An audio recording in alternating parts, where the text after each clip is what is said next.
El Ministerio de Energía anunció que se suspenderán los apagones durante los 4 días de feriado de esta semana. Según la administración de la Asamblea Nacional, el 20 de noviembre se instalará la primera sesión para elegir a sus autoridades. Leonidas Issa da marcha atrás y se disculpa por respaldar al exasambleísta Peter Kallos, sentenciado por violación. El ataque israelí a un campamento de refugiados en la Franja de Gaza deja más de 100 muertos. Los ecuatorianos se contagiaron del Halloween y salieron más que en años anteriores, luciendo creativos disfraces. En la tercera entrega del especial ¿Qué vida de perro?, Televistazo explora los posibles riesgos en la convivencia con las mascotas. Televistazo presenta opciones para el feriado nacional de 4 días que comienza este jueves. Martes 31 de octubre, bienvenidos a Televistazo Estelar. Les seguimos tomando el pulso a la crisis energética que enfrenta el país y las decisiones que se han tomado en las últimas horas para mitigar su impacto.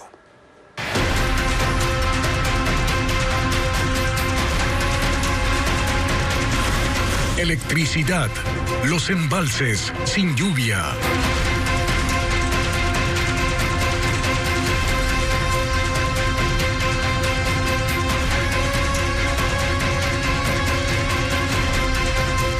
El Ministerio de Energía anunció que no habrá apagones en el feriado de esta semana, que durará 4 días.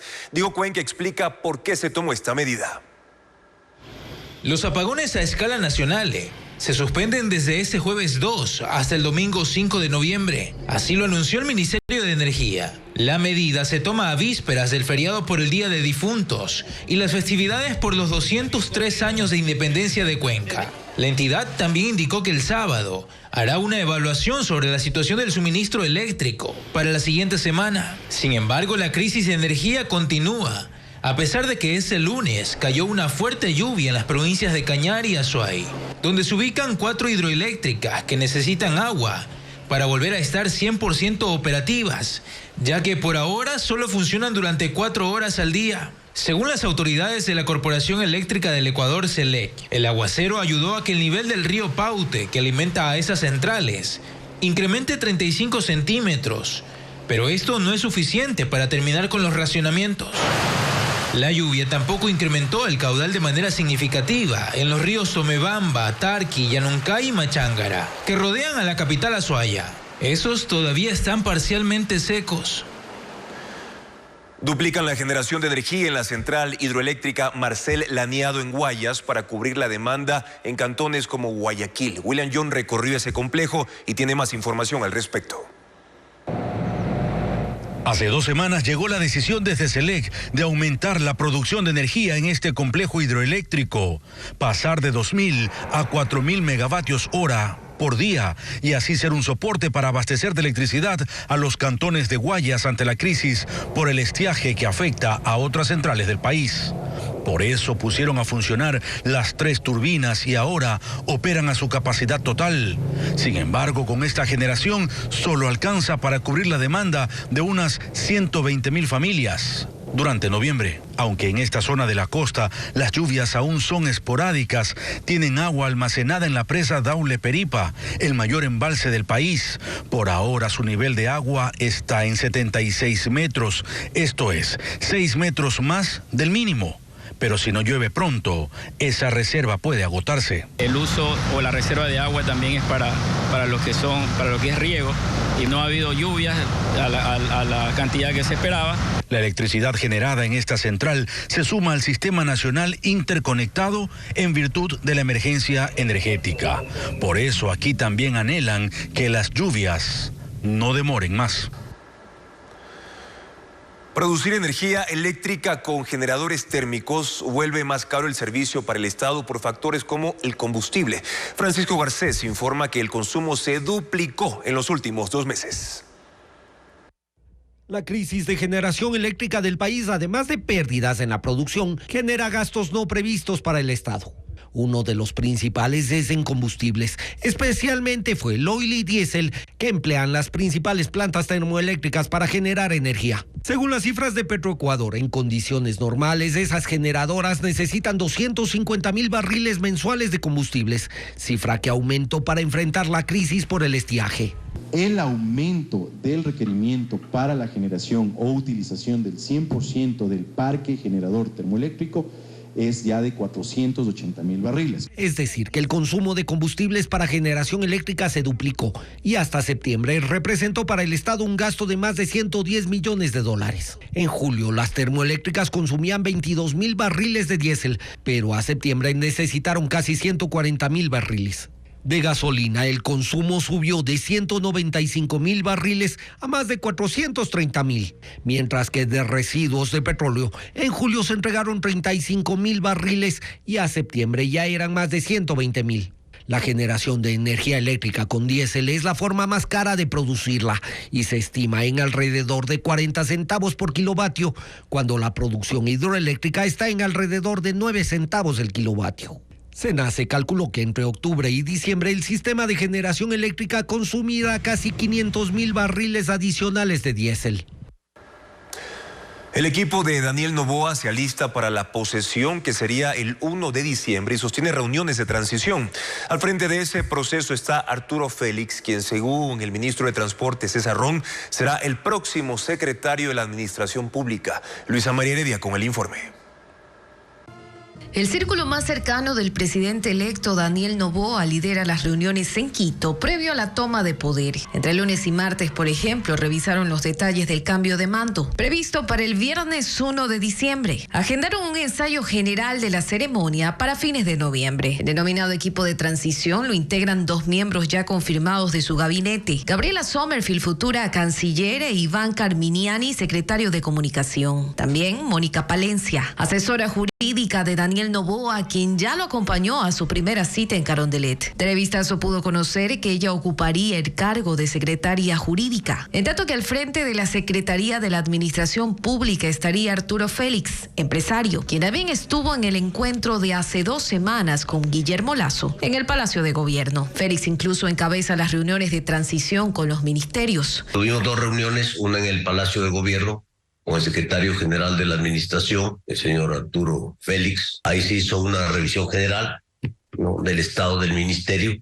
César Ron, ministro de Transporte y Obras Públicas saliente, luego tuvo un encuentro aparte con Roberto Luque, quien ocupará el cargo, para entregar la información de los proyectos, el listado de las obras públicas, el informe de cierre de gestión. Lo mismo han hecho Gabriela Sommerfield, quien incluso ha participado en encuentros con embajadores, Franklin Palacios, designado ministro de Agricultura, y Sonsoles García, futura ministra de Producción. El equipo de transición también lo integran Catherine Gafter, asesora de comunicación de Noboa, Cynthia Helliber, quien fue su asesora en la Asamblea Nacional y ahora es la coordinadora territorial de ADN, María Beatriz Moreno, responsable de las finanzas del movimiento, y Juan José Reyes, ex candidato asambleísta por Guayas de ADN y amigo del presidente. Para la vicepresidenta Verónica Abad, la disposición única y exclusiva dada por Daniel Noboa se mantiene: velar por el bienestar de los migrantes, proteger sus derechos y agilizar los trámites para la reunificación familiar. También mejorar las relaciones con las naciones africanas, consta en un comunicado recientemente enviado por su departamento de prensa.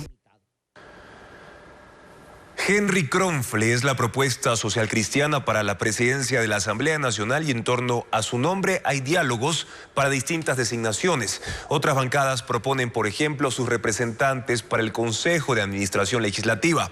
Patricio Díaz informa. La Asamblea se reunirá el 20 de noviembre a las 10 de la mañana y en esa primera sesión se deben elegir a las autoridades del Legislativo. La opción del bloque social cristiano es la única que hasta ahora está en medio de los diálogos. Se trata de Henry Kronfle, que ya intentó alcanzar la presidencia de la Asamblea en 2021, pero que no obtuvo los votos. El correísmo le dio el respaldo en esa ocasión y esta vez también está entre las posibilidades que barajan. En la mesa de diálogo, ellos incluyen la opción de quedarse con una de las vicepresidencias. Del lado del nuevo gobierno no confirman si se suman a la opción de Kronfle, pero sí plantean que una de las 2 vicepresidencias la ocupe Valentina Centeno, una de las legisladoras más votadas. Los lineamientos que seguirán en torno a estas designaciones se confirmarán con el retorno del presidente electo Daniel Noboa. Yo aspiro que en reunión del bloque, de nuestro bloque, tomemos la decisión. Y seguramente el presidente también dará alguna inquietud sobre esto. En Construye aseguran que no está entre sus prioridades alcanzar la presidencia o la vicepresidencia del legislativo. Reconocen que hubo acercamientos en torno a Henry Kronfle, pero entre otros temas, su respaldo dependerá de con quienes obtenga alianzas el posible candidato. En donde nuestras líneas rojas jamás llegaremos a un acuerdo político-legislativo con la RC5, está claro. Lo que sí confirman es que les corresponde un representante en el Consejo de Administración Legislativa y para eso proponen a Ana Galarza. Es que en la primera sesión de la Asamblea, además de la elección de presidente y 2 vicepresidentes del Legislativo, se deben designar 4 miembros del CAL y los integrantes de las comisiones. El nuevo comandante de la policía, César Zapata, anunció un plan de transformación institucional que incluye reformas legales y procesos de depuración. En la ceremonia de relevo de mando cuestionó a los jueces y fiscales que dejan libres a los delincuentes. Paul Romero con el informe. Este martes se realizó la ceremonia de relevo de mando en la Policía Nacional en la Escuela Superior Enríquez Gallo en Puzuquí, norte de Quito. Casi un mes después de su designación, el general César Zapata asumió el control de la institución que tiene 58.000 uniformados en un momento crítico de inseguridad y transición política. Zapata anunció un plan de transformación interna. Informó que apenas se instale la nueva asamblea, presentará un proyecto de ley para sacar a la policía del Código Orgánico de Entidades de Seguridad Ciudadana y Orden Público.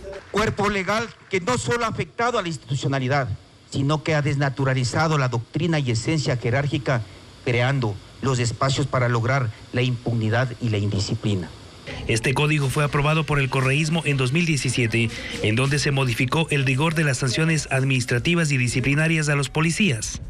En ese contexto, el nuevo comandante ofreció disculpas públicas por los hechos de corrupción e infiltración del crimen organizado y dijo que se depurará a la institución. Emprenderemos los cambios legales que se necesite para que los malos elementos sean separados de forma ágil y para evitar también que estos corruptos no retornen a nuestras filas y lucren de su deshonestidad. También cuestionó al sistema judicial, a los fiscales porque no acusan a los delincuentes y a los jueces que con sus sentencias los dejan libres. ¿De qué sirve el gran operativo policial si cuando el reincidente y peligroso delincuente es llevado ante el sistema judicial, ciertos jueces y fiscales les otorgan medidas sustitutivas o no los acusan? Mientras tanto, el comandante saliente Fausto Salinas pidió a su sucesor que gestione la renovación del parque automotor, el incremento del valor del rancho y mejorar la dotación policial.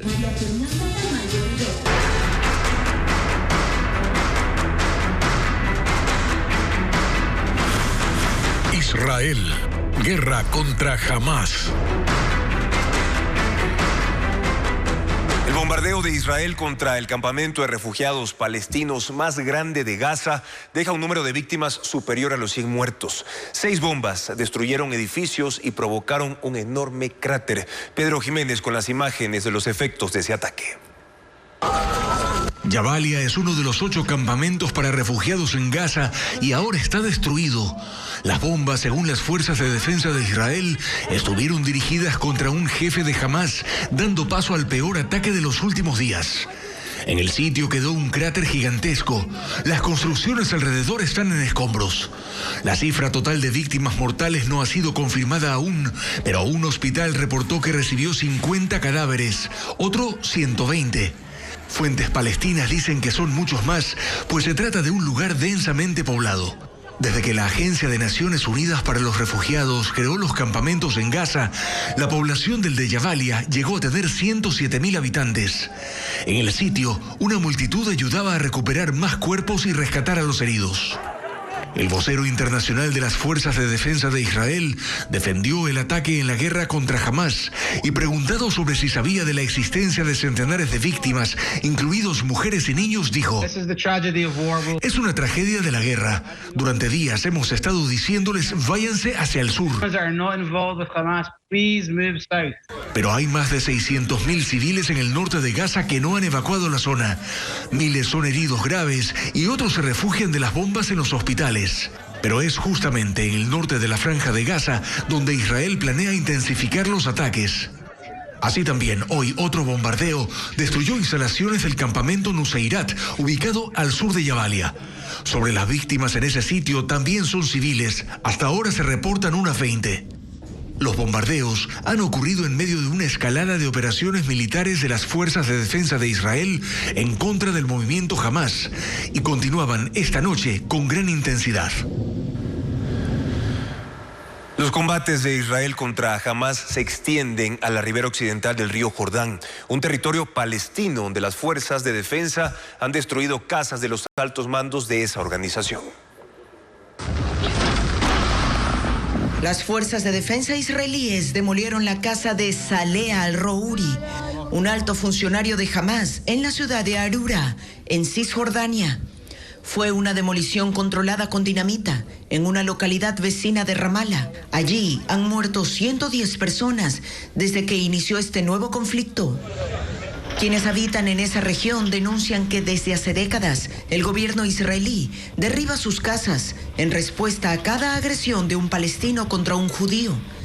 Esta táctica de castigo colectivo está prohibida por el derecho internacional y se agrava con los asentamientos judíos y la ocupación de esos territorios, con los que la población palestina es desplazada cada vez más. En Gaza, mientras tanto, el ejército israelí afirma que destruyó varios complejos militares subterráneos de Hamás y que mataron a otros miembros de la organización. Por su parte, Naciones Unidas denunció que los combates en Gaza dejan 8.300 muertos palestinos y que la mayoría son civiles. Pero Israel no perdona la incursión terrorista que mató a 1.400 personas.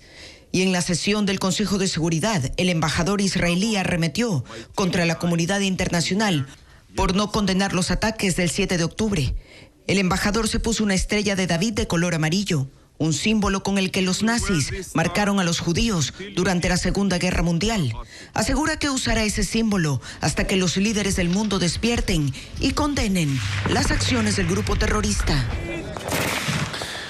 Y Hamás anunció que liberará más rehenes extranjeros en los próximos días. En un video difundido por los militantes, su vocero informó que lo coordinan con mediadores internacionales sin especificar quiénes. Unas 240 personas fueron secuestradas por Hamás durante su incursión en Israel el sábado 7 de octubre, pero solo 4. Las críticas a las declaraciones de Leonidas Issa, en las que defendía al exasambleísta Peter Calo, lo obligaron a disculparse. Fabiola Santana indica que lo hizo en un video publicado en plataformas digitales. En 2 ocasiones, el líder de la CONAIE, Leonidas Issa, puso en duda la denuncia de violación presentada por una joven en contra del exasambleísta Peter Calo. Sostuvo que hubo un escenario forjado para destruir la vida de Calo. No es que ha cogido en la calle y haya violado como están pretendiendo. 3 meses de una relación donde prácticamente lo planifican con todo. ¿Para qué? Para que aquí aparezca con un tema tan delicado como es la agresión sexual en este caso. A sus polémicas declaraciones, el líder indígena agregó amenazas de llevar a juicio político a la fiscal general Diana Salazar una vez se instale la nueva asamblea. Y vamos con todo. Tiene que ir a un juicio político, pues tiene que irlo. Pero no podemos aceptar que haya manipulado tanto la justicia en el Ecuador. Hasta movilizó a su gente para presionar a la corte, lo que no impidió que un tribunal declare culpable a Calo por la violación sexual a una joven. Aclaro que la existencia de una relación previa no exime de responsabilidad en actos de violencia y sin consentimiento. En un ejercicio de autocrítica, reconozco que mis declaraciones sobre un tema tan sensible dieron lugar a interpretaciones erróneas. Humildemente, ofrezco mis sinceras disculpas. El video fue publicado en la cuenta de la CONAIE en la plataforma X y esta vez no hubo observaciones a las declaraciones de Issa, pues los comentarios fueron restringidos. La Fiscalía General del Estado unificó el caso León de Troya con el caso Encuentro. Esta tarde estaba prevista la audiencia de formulación de cargos, pero fue diferida. Fabiola Santana explica más. La Fiscalía resolvió unificar la investigación de los casos Encuentro y León de Troya. En un comunicado publicado la noche del lunes, explicó que lo hace por los elementos encontrados y para fortalecer los procesos que sostendrán los fiscales ante los jueces. Con ello, ambas causas serán elevadas a instrucción fiscal por delincuencia organizada. El caso Encuentro se inició en enero de este año tras la difusión de unos audios que revelarían una trama de corrupción en el manejo de contratos en empresas estratégicas del Estado, principalmente de electricidad. Los rostros más visibles son Danilo Carrera, cuñado del presidente Guillermo Lasso, y Hernán Luque, expresidente de la empresa coordinadora de empresas públicas, además de otras 5 personas. Mientras que el caso León de Troya nació de una investigación que indagaba los nexos de Rubén Cherres, hombre de confianza de Danilo Carrera, con la mafia albanesa. Cherres fue asesinado el 31 de marzo en Santa Elena. La Fiscalía concluye que luego de un análisis profundo ha determinado la presunta existencia de un esquema de corrupción sistemática en contra de la administración pública, que incluiría varias instituciones del Estado, Banecuador, Aduanas, CENEL, entre otras, en el caso León de Troya, que se relaciona con el caso Encuentro. Este martes estaba prevista la audiencia de formulación de cargos, pero fue diferida por solicitud de los investigados. El presidente electo Daniel Noboa se reunirá en Madrid este viernes con los presidentes de la Liga Pro de Ecuador y la Liga de España. Su meta es un acuerdo de cooperación para crear escuelas de fútbol en Ecuador para niños y adolescentes de escasos recursos. Luisa María Heredia con el informe. Antonio Valencia asistirá el 3 de noviembre a la cita entre directivos de la Liga Española y la Liga Pro de Ecuador, que se llevará a cabo en Madrid. Lo invitó al presidente electo Daniel Noboa. El anuncio lo hizo en sus cuentas en redes sociales Valencia, quien jugó en el balompié español. La Liga Pro, la Liga Española, va a llevar un gran proyecto al Ecuador por el bienestar de la niñez y la juventud del Ecuador. Se trata de una iniciativa denominada la Liga Valores y Oportunidad, que ya fue aplicada en El Salvador. En un acuerdo conjunto con España se logró beneficiar a 2.700 niños de escasos recursos, con la creación de 750 escuelas de fútbol. Liga Pro ha hecho gestiones para replicar el programa en el Ecuador, con la intención de aportar al plan de gobierno del mandatario electo desde diferentes ejes, como la puesta en marcha de programas de motivación y entrenamiento para menores. También Liga Pro quiere continuar con el proyecto Un Gol por la Vida, que consiste en llevar brigadas médicas a zonas vulnerables para atender a niños y adolescentes, lo que coincide con programas que ejecutó Daniel Noboa en campaña. El futuro gobernante volverá a España, país que formó parte de la gira internacional que comenzó el 20 de octubre en busca de inversión extranjera y respaldo para la lucha contra la inseguridad. En México, la caravana de migrantes más grande de este año salió de Tapachula hacia la frontera con Estados Unidos. 5.000 personas de 6 países van rumbo al norte. Nuestra cadena aliada Telemundo con el informe. Un mar de personas camina en caravana por las calles de Tapachula, Chiapas. La mayoría de los integrantes son de Cuba, El Salvador, Guatemala, Haití, Honduras y Venezuela. Su destino final, Estados Unidos, porque dicen que en México los tienen en un limbo sin proporcionarles visas humanitarias. Tenemos más de 2 meses de estar esperando y nos están mintiendo, no nos quieren dar los papeles y ya no tenemos dinero para estar comiendo. Incluso, según Irineo Mujica, uno de los organizadores de la caravana, dijo que se ofrecieron para ayudar a la reconstrucción de Acapulco, que fue devastado por el huracán Otis, pero tampoco obtuvieron respuesta de las autoridades. En Chiapas, la violencia está en todos lados, realmente, pues, estamos tratando de salvar vidas con este tipo de acciones. Por eso, impulsados por la desesperación, entre 3.000 y 5.000 migrantes, hombres, mujeres, niños y hasta personas en sillas de ruedas, viajan decenas de millas al día con sus pocas pertenencias solo para encontrar más trabas en su camino. Creo que los gobernantes deberían poner un poquitico de precaución en el tema de la migración.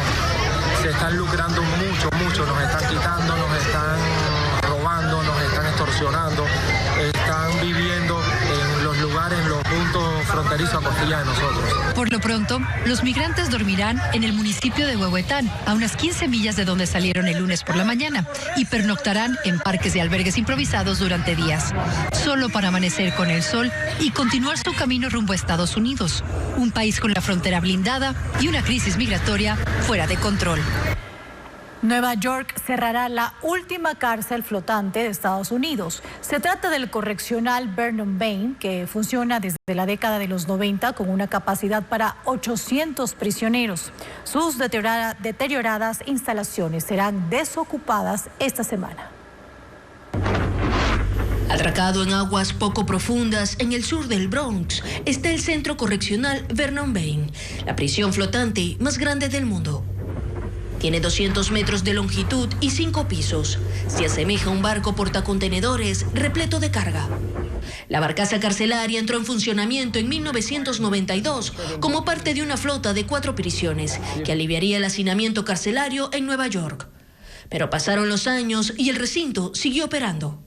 En su interior hay celdas de máxima seguridad, un patio, capillas, talleres y pabellones con capacidad para 800 presos, pero actualmente hay 500. En los últimos años ha sido fuente de denuncias y críticas por sus instalaciones deterioradas, oxidadas y llenas de roedores. Incluso hubo casos de detenidos que murieron por enfermedades relacionadas con los ratones. Pero esta semana la cárcel náutica, que se cree es la última en funcionamiento en Estados Unidos, cerrará sus puertas. Los reclusos en su interior serán trasladados a otros centros, pero el destino del barco aún es incierto. El estado de Colorado en Estados Unidos intenta evitar que Donald Trump esté en la papeleta presidencial de 2024. Opositores han iniciado un juicio para inhabilitarlo en ese estado, argumentando que incitó a sus seguidores para la insurrección del 6 de enero de 2021 en el Capitolio, buscando revertir los comicios para mantenerse en el poder. Activistas anti-Trump han presentado otras demandas similares en Michigan y Minnesota. Sin embargo, Trump se mantiene como el aspirante más opcionado a ganar la nominación republicana. Una fuerte crecida del río Iguazú obligó a cerrar las famosas cataratas del lado argentino. En la provincia de Misiones, el caudal subió más de 12 veces su nivel normal, por lo que se decidió el cierre en forma preventiva, pero el agua arrasó con 60 pasarelas del sector conocido como la Garganta del Diablo, donde los turistas se posan para tomarse fotos y observar el paisaje. Las malas condiciones climáticas se han agravado desde el sábado, cuando el viento y la lluvia provocaron otros daños.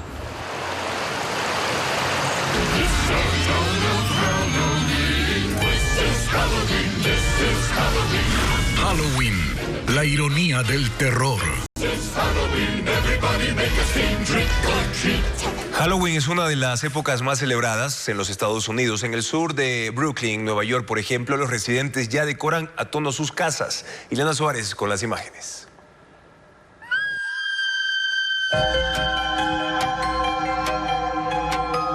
Las calles del barrio residencial neoyorquino de Dyker Heights, en el sur de Brooklyn, lucen espeluznantes. Los residentes visten sus casas en octubre con todo tipo de figuras terroríficas, como parte de las celebraciones por Halloween. Lucen personajes como payasos, brujas, fantasmas, hombres lobo y esqueletos en sus jardines, acompañados de telarañas y luces. Pero la estrella del vecindario es esta vivienda de estilo victoriano, adornada con cientos de muñecos robóticos en el exterior. Todos ellos son famosos personajes de películas de horror. También tienen fantasmas y lápidas, además de calaveras que cuelgan del techo. En al menos 10 cuadras de este barrio, cada inmueble tiene decoraciones lúgubres para recibir a decenas de niños que esta noche tocarán la puerta pidiendo caramelos. Y este 31 de octubre en Quito y Guayaquil, la gente ha preferido salir a las calles a lucir sus disfraces de Halloween, a pesar de que también en Ecuador se conmemora el Día del Escudo Nacional. Diego Cuenca describe el ambiente. En las calles del centro de Guayaquil, sus ciudadanos lucieron disfraces coloridos para celebrar Halloween, una festividad de origen estadounidense que tomó fuerza en Ecuador. Imitaban a Kiko y a otros personajes de la vecindad del Chavo, quienes se robaron la mirada del público. La celebración movió el comercio en la bahía. Gran parte de los locales exhibían sus productos, decorados con telarañas, calabazas. Además, los vendedores estaban disfrazados para atender a sus clientes. Incluso una pastelería en el norte del puerto principal ofertó tortas personalizadas de chocolate y manjar, con diseño de personajes de películas de terror. Esa vez los chefs no se olvidaron de celebrar el Día del Escudo Nacional. Mientras en un CrossFit de San Borondón, los deportistas acudieron a ejercitarse con disfraces extravagantes. También participaron en una casa del terror, exclusiva para clientes. Los amantes de las mascotas también pusieron creativos atuendos a sus perros y gatos. En Quito el ambiente también fue colorido en 2 centros comerciales del norte de la capital. Decenas de niños iban en busca de dulces. Mientras estaban disfrazados, algunos acompañados de sus padres, buscaban pintarse la cara para mejorar sus atuendos. En el sector El Inca, la celebración se sintió en la venta de disfraces y otros artículos que son símbolo del terror, que se exhibían en las perchas.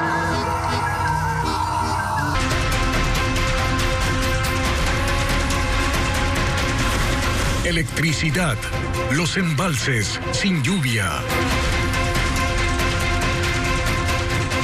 3 empresas extranjeras propusieron sistemas de generación para que Ecuador supere la crisis eléctrica. Las propuestas van desde barcos generadores hasta motores en tierra. Francisco Garcés con más de esta información. El 12 de octubre, la empresa eléctrica Quito invitó a 18 firmas nacionales e internacionales para que presenten sus ofertas para generar energía de forma urgente y durante 6 meses. De las 18 empresas, 8 emitieron sus propuestas, pero solo 3 cumplieron con el requisito para usar fuel oil, que es el combustible más barato disponible para esa labor. La turca CarPower plantea traer un barco que genere los 300 megavatios y lo podría tener a disposición en 30 días después de que se firme el contrato con Ecuador. La estadounidense Gamma Energy, en cambio, propuso instalar equipos generadores por 348 megavatios, que también estarían disponibles tras un mes de la firma del contrato. Esta empresa propone el valor más alto, con algo más de 13 centavos por kilovatio. Mientras que United Group de Bangladesh indicó que la generación de 300 megavatios será con equipos en tierra listos en algo menos de un mes. Pese a que el sector eléctrico del país está declarado en emergencia, por disposición del gobierno la contratación no se hará siguiendo esa consideración, sino que se regirá por los procesos habituales. Ese compromiso será financiado por las empresas eléctricas del país. Para eso, CENEL y otras 8 de las distribuidoras certificaron disponer de $163 millones entre este y el próximo año. Con esa contratación, el gobierno pretende superar el déficit de producción eléctrica, que está calculado en 465 megavatios y que son cubiertos con electricidad importada de Colombia. Para aumentar la capacidad de generación, se espera que en diciembre empiecen también a llegar los 37 generadores comprados a Corea por $65 millones y que en conjunto podrían aportar con 63 megavatios al sistema nacional.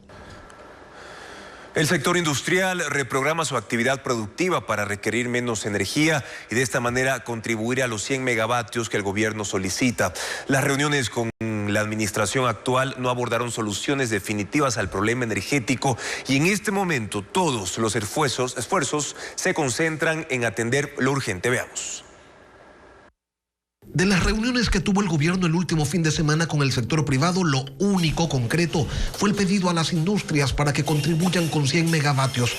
Para ello hay 2 caminos, la autogeneración y la reducción de potencia, es decir, la disminución del consumo. Y definiendo aquello es que se encuentran en este momento. Porque cada industria tiene sus particularidades, hay algunas que dentro de lo que son sus generadores, no pueden estar 24 horas porque son generadores precisamente que están para emergencia. Nosotros ya identificamos con uno de nuestros afiliados, Holcim, que ellos prefieren bajar la potencia, reducir el consumo para precisamente aportar con eso a la crisis energética. El sector industrial aspiraba a que en la conversación quede claro si es que iban a tener un precio preferencial para la compra de combustible que se destine a la generación de energía. Pero sobre eso no hay nada claro y el gobierno lo reconoce. Y se está evaluando en virtud de las capacidades desde el Ministerio de Finanzas porque cualquier subsidio tiene que ser revisado. Y aunque eso no haya sido resuelto, el sector privado no duda en sumarse a la búsqueda de alternativas que les permitan no tener cortes. Explican que, aunque sean pocas las horas del apagón, para ellos el tema es extremadamente sensible. Porque hay industrias que no pueden cortar periodos cortos porque sus activos, sus maquinarias, en el caso de la industria cementera, de vidrio, de plástico, de acero, el parar los hornos toma mucho tiempo volverlos a encender y adicionalmente a eso podrían algunos dañarse, que es la parte más complicada. Y sobre la posibilidad de que se emita una nueva normativa que elimine el límite de 1 megavatio para autogeneración privada, están conscientes de que eso no va a pasar, al menos en este gobierno. Y señalan que tener un tope es un error, pero hay errores que no se solucionan a la velocidad que uno quiere.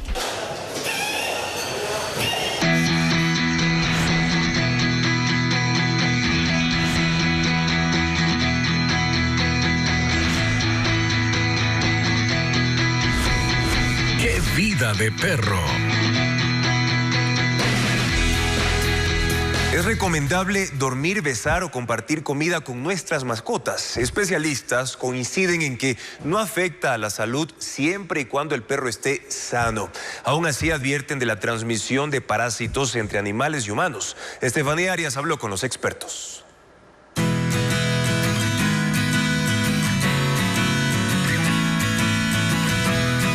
Es una relación que data de miles de años y que no ha hecho más que estrecharse con el tiempo. Los perros y los humanos ya no son solo los mejores amigos, hoy son familia. ¿Cómo este vínculo se ha vuelto casi inquebrantable? Racán es un labrador rescatado hace 3 años en Azogues por Marcus y Carla. Desde ahí no solo comparte el mismo techo con sus tutores, también usa el baño, los muebles de la sala y hasta la cama de la pareja. Lo único que sí buscamos es que estén siempre bien aseados y a pesar de que no es lo más recomendable, pero se mantienen limpios, así que si me da un besito de vez en cuando no pasa nada. Pero, ¿qué tan recomendable es dormir, besar o compartir la comida con ellos? La veterinaria Pamela Salvador afirma que no hay riesgos siempre y cuando el animal esté sano. Últimamente esto está en boga. La gente está teniendo más perros que hijos prácticamente. Entonces, decir que por dormir con el perro van a tener algún problema, no hay ningún problema. Pues mientras nosotros mantengamos una desparasitación interna y externa correcta, no corremos ningún peligro. Aún así, advierte que sí hay enfermedades que se pueden transmitir tanto del animal al humano como viceversa. Principalmente hay 2 que se llaman toxocara y ancilostoma, se llaman los parásitos, que producen larvas migrantes que a veces migran a los ojos o migran a la piel, sobre todo en niños pequeños. Entonces, cuando nosotros tenemos una larva que se llama larva migrans visceral, se aloja sobre todo en la planta del pie y puede ser retirada. El problema es cuando este tipo de larvas pueden ir hacia el ojo, que se llama larva migrans ocular, y ahí es un poco más difícil ya el tratamiento. Y afirma que sin duda una de las vías de contagio es por una lamida. En eso coincide un estudio de la Asociación Estadounidense de Medicina Veterinaria que recomienda a la gente con sistemas inmunes debilitados evitar tener contacto con la saliva de sus mascotas. Y hay otras advertencias que hace el alergólogo Silvio Durán. Del 100% de los pacientes, tanto niños como adultos, con asma o rinitis, conjuntivitis alérgica, te diría el 90-95% salen positivos en las pruebas de alergia a polvo, perro o gato, de acuerdo al animal que está en ese entorno familiar. Y advierte sobre los síntomas. Es el contacto con el alergeno que está en la caspa, la saliva del animal, los fluidos del animal, son las vías de entrada para sensibilizar a este paciente que tiene una predisposición a esta alergia a las mascotas. Esto va a provocar síntomas como una rinitis alérgica, es decir, con congestión nasal, picazón en la nariz, picazón en los ojos. Pero también hay efectos positivos de pasar la noche con las mascotas. Según la Asociación Estadounidense de Psicología, mejora la salud mental, pues se reducen los síntomas de soledad, depresión o ansiedad, además de bajar los niveles de cortisol, la hormona que genera el estrés. Eso sí, estos especialistas coinciden en que para esto lo importante es mantenerlos sanos, llevar un chequeo rutinario del perro con sus respectivas vacunas y exámenes médicos.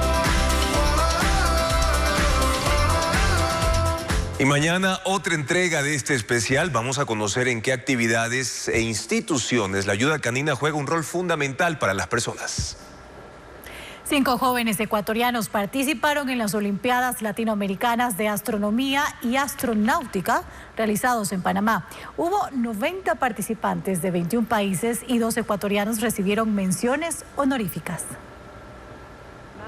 Las Olimpiadas Latinoamericanas de Astronomía y Astronáutica reunieron en Panamá a 90 jóvenes de 21 países. La delegación ecuatoriana tuvo 5 representantes y logró 2 menciones honoríficas para Dylan Casa y Josué Morejón, que alcanzaron un puntaje de entre 60 y 65 puntos sobre 100. Esta Olimpiada es de alta complejidad. Los participantes rinden 4 pruebas, la más difícil es individual. Eran 2 estrellas que se orbitaban entre sí y pues había que calcular la masa de cada uno, el radio de cada uno, cuánto tardaba la órbita en dar una vuelta. De todos los participantes nadie lo completó, pero aproximadamente 1 hora y media estuvimos ahí dándole vueltas. También hubo pruebas prácticas y grupales como fabricar un cohete. Nuestro cohete llegó a más o menos 110 metros. Los chicos se prepararon durante un año recibiendo clases intensivas de física, matemática y astronomía. Estas Olimpiadas buscan fomentar en los jóvenes el estudio de ciencias exactas. Mujeres cada vez abriéndonos más campo en la ciencia y algo que nos apasiona y por lo tanto queremos inspirar a más jóvenes, a más niños, a más mujeres a que nos atrevamos a estudiar una ciencia. El hecho de conocer cómo funciona nuestro universo es algo maravilloso. Este evento se organiza cada año. Primero se desarrollan las Olimpiadas Nacionales y luego las latinoamericanas. Las inscripciones para elegir los próximos representantes de la delegación ecuatoriana están abiertas desde este mes. La sequía afecta al turismo y también a las comunidades que viven dentro de la Reserva Natural del Cuyabeno, con temperaturas de hasta 35 grados y por la falta de lluvias, en ciertos tramos la profundidad del agua no supera ni siquiera los 20 centímetros. Diego Puente recorrió esa arteria fluvial. El Cuyabeno es la única vía para movilizarse en esta reserva en Sucumbíos. La sequía que se inició hace 3 meses ha dejado los niveles de agua al mínimo. La cantidad de lluvia no llega ni a la tercera parte de los registros históricos. Las temperaturas de 35 grados provocan que el agua se evapore. El nivel en algunos tramos alcanza 20 centímetros de profundidad y las embarcaciones encallan en piedras o troncos. Ahorita debería estar el agua normalmente más alta, ¿no? Unos 3 metros. Debido a la sequía, delfines rosados o nutrias, 2 de los principales atractivos, han dejado este río y han migrado al Aguarico, donde existe más agua. Jacinto pertenece a San Victoriano, una de las 4 comunidades sionas que se asientan a lo largo de los 28 kilómetros del río. Vive del turismo, pero ya no trabaja desde el viernes. Muchas agencias están suspendiendo a los pasajeros porque el nivel de agua está muy bajo, no hay cómo ingresar. En estas canoas se movilizan cerca de 17,000 turistas al año para visitar los 14 lodge. 4 han cerrado temporalmente por la sequía y la falta de turistas. Aparte del turismo, las 4 comunidades están afectadas porque por el río ingresan productos de primera necesidad. También es la única vía para evacuar a las personas en caso de emergencia. Un deslizamiento de tierra en San Lorenzo Esmeraldas provocó que una vivienda colapsara y 2 menores de edad que estaban dentro murieran sepultados. Elena Velasco con el reporte. El deslizamiento de tierra ocurrió la noche de este lunes en la vía San Lorenzo Ibarra, en el sector La Granada, tras una intensa lluvia de casi 5 horas. El deslave sepultó una de las habitaciones de la vivienda en la que estaban estudiando 2 hermanos de 9 y 12 años de edad. La madre de los menores estaba en la cocina y su padre en el patio trasero. La pareja sufrió heridas leves. Según el municipio, hay más viviendas con daños. Tenemos conocimiento de 3 viviendas afectadas y o damnificadas que hemos hecho ya el levantamiento del formulario de BIM para posterior nosotros realizar el informe pertinente y que se llegue con la ayuda de asistencia humanitaria y todo lo que tiene que ver con contingente de respuesta. El deslizamiento también afectó 200 metros de la vía San Lorenzo Ibarra, en el kilómetro 77, dejando inhabilitado uno de los 2 carriles de esta carretera que conecta la provincia de Esmeraldas con Imbabura. Maquinaria del municipio de San Lorenzo y el Ministerio de Transporte despejó la vía en la tarde. El Consejo Nacional Electoral cerró el escrutinio de la segunda vuelta electoral y proclamó los resultados del 15 de octubre para binomio presidencial, asambleístas nacionales y del exterior. Las organizaciones políticas tienen un plazo de 3 días para objetar esa decisión.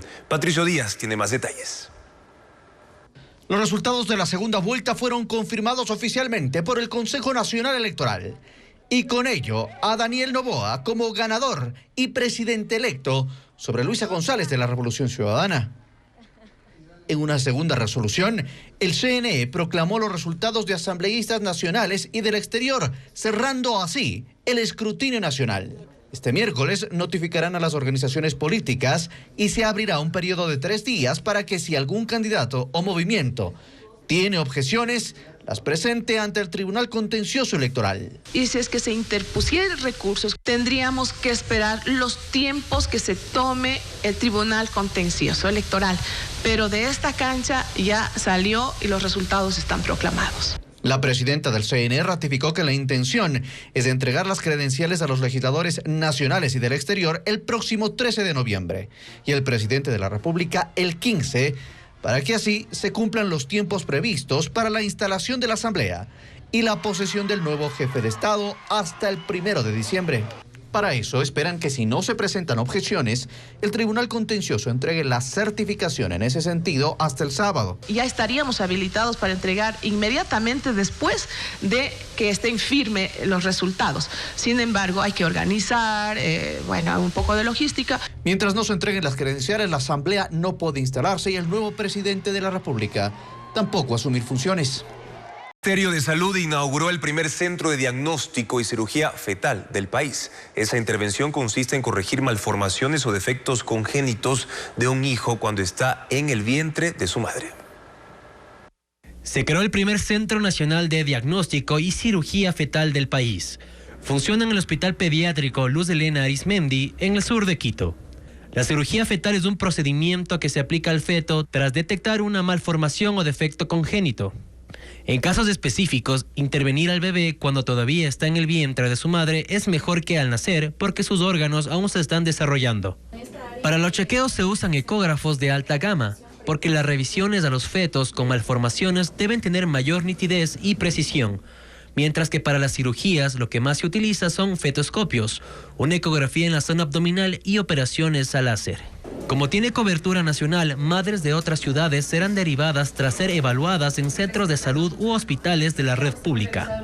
Calculamos que durante el primer año se podrán realizar 250 procedimientos.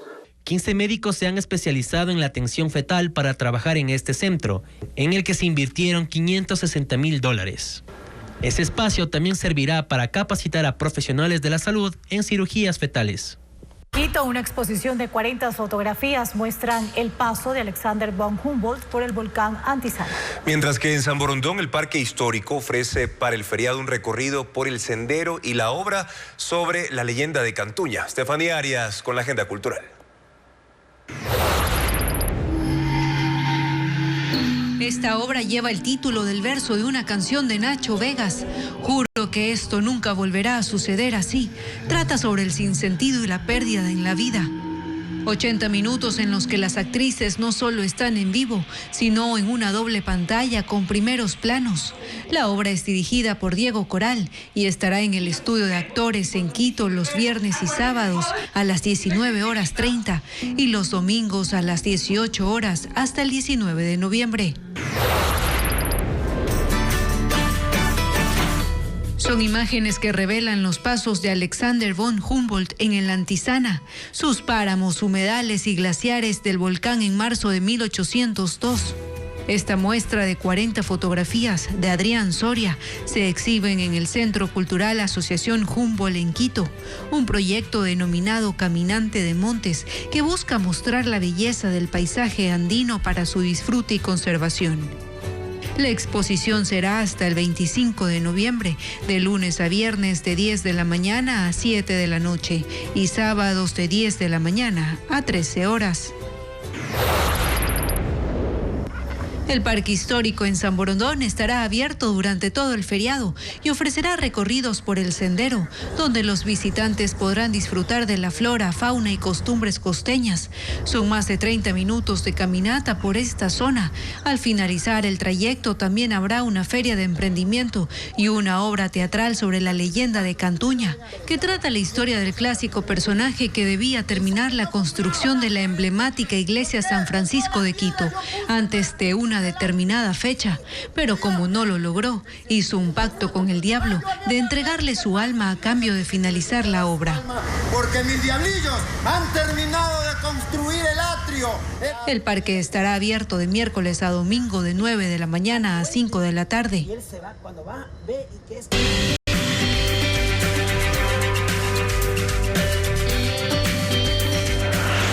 Feriado. Opciones para viajar. Y bueno, habrá conciertos, desfiles y festivales en este feriado en diferentes provincias. Hay expectativa y se espera gran concurrencia de turistas. Conozca la agenda a continuación. Los eventos ya están listos y se espera gran concurrencia de turistas en el feriado por el Día de los Difuntos y la Independencia de Cuenca. En esta ciudad el jueves 2 de noviembre, el tributo musical denominado A Nuestros Seres Queridos en el Cementerio Patrimonial será a las 11 de la mañana. El viernes 3 a la 1 de la tarde habrá una serenata a Cuenca. En la plazoleta de Santo Domingo, a las 10 de la mañana, se desarrollará un evento de danzas folclóricas en el Mercado El Arenal. Y a las 8 de la noche se dará el concierto Vallenatos con Amor en las canchas de la Ciudadela Álvarez. En cuanto a gastronomía, se presenta el Festival de la Cascarita a las 9 de la mañana en la avenida Don Bosco, donde también se dará el Festival del Hornado Cuencano el sábado 4 de noviembre. Sucre y Manta en Manabí también tienen actividades por las fiestas de cantonización. En Sucre se dará un desfile cívico-militar a las 9 de la mañana en el Malecón el viernes 3 de noviembre, mientras en Manta a las 6 de la tarde habrá un concierto con artistas internacionales como Luis Fonsi, Fanny Lu y Tito el Bambino en la Playa del Murciélago, y el sábado a las 8 de la mañana se realizará un desfile cívico. Quito se suma a los festejos. El jueves 2 y viernes 3 de noviembre se desarrollará el festival Más Allá de la Vida. Esto será en la Plaza Quinde desde las 5 de la tarde. El sábado 4 de noviembre también se dará la exhibición de difuntos, un recorrido en el convento Madres Agustinas, donde se conocerán las tradiciones de los conventos en el Día de Finados. En Azogues hay más agenda. El Festival de la Colada Morada se llevará a cabo el viernes 3 de noviembre a las 9 de la mañana. El viernes se realizará un desfile cívico estudiantil por la calle Bolívar desde las 9:30 de la mañana. Y a las 8 de la noche, los visitantes podrán acudir a un concierto con los artistas Zion y Lennox y Piso 21 en el estadio Jorge Andrade Cantos. Y aunque faltan 2 días para el feriado, varias actividades ya se llevan a cabo. En San Borondón, Cuenca y Azogues hubo desfiles, conciertos y también festivales. Vamos a ver.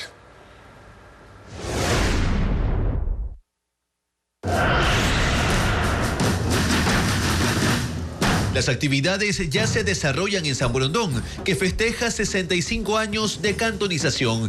Desde las 9 de la mañana de este martes se llevó a cabo el desfile cívico estudiantil que inició en la calle 31 de octubre. El evento se dio en medio de música y baile. Decenas de personas acudieron, mientras los alumnos recorrían las calles del cantón guayacense. Por la tarde la música fue la protagonista. Decenas de sanborondeños llegaron a la plaza cívica para disfrutar de una orquesta con artistas nacionales. Además, se desarrolló la sesión solemne. Azogues celebra sus fiestas de independencia y en la capital de Cañar se dieron eventos este martes. En la antigua estación ferroviaria hubo una feria artesanal patrimonial, mientras en el Parque Central se hizo la colocación de una ofrenda floral. Además, se realizó el desfile cívico-militar por el Día del Escudo y por la tarde se desarrolló la sesión solemne, también en la antigua estación ferroviaria.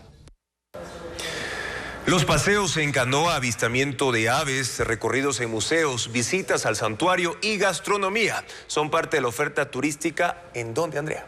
En Novol, en el cantón Novol, en Guayas. Vanessa Robles detalla que este destino está a menos de 1 hora de Guayaquil para que usted lo visite. A 40 minutos de Guayaquil, el cantón Novol no solo es ícono de la ruta de la fe, sino de la comida típica ecuatoriana. Son amplias las alternativas para un día de turismo en esta jurisdicción. El maduro con queso a $1.50 es la propuesta gastronómica que recibe a los visitantes.